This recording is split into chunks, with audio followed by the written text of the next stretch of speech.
Good evening friends, তোমরা সবাই কেমন আছো? আশা করছি ভালো আছো। আমরাও ভালো আছি। আমার নতুন একটা ব্লগে তোমাদের অনেক স্বাগত জানাই।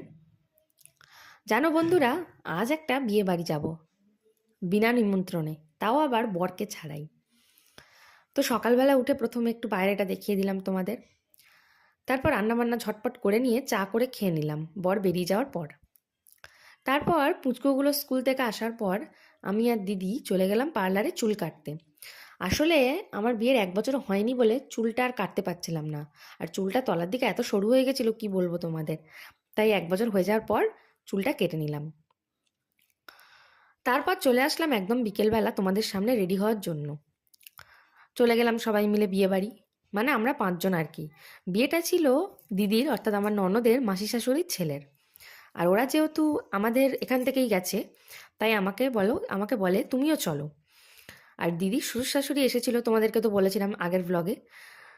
তো ওনারাও এসে বলেছিল যে আমাদের দুজনকে যাওয়ার জন্য। তো তোমাদের দাদাভাই আর যায়নি, আমি একাই গেছিলাম ওদের সাথে। তো সেখানে গিয়ে ফার্স্টে তো স্টলে চলে গেলাম। স্টলে কফি, পকোড়া, ফুচকা, আইসক্রিম এসবই ছিল।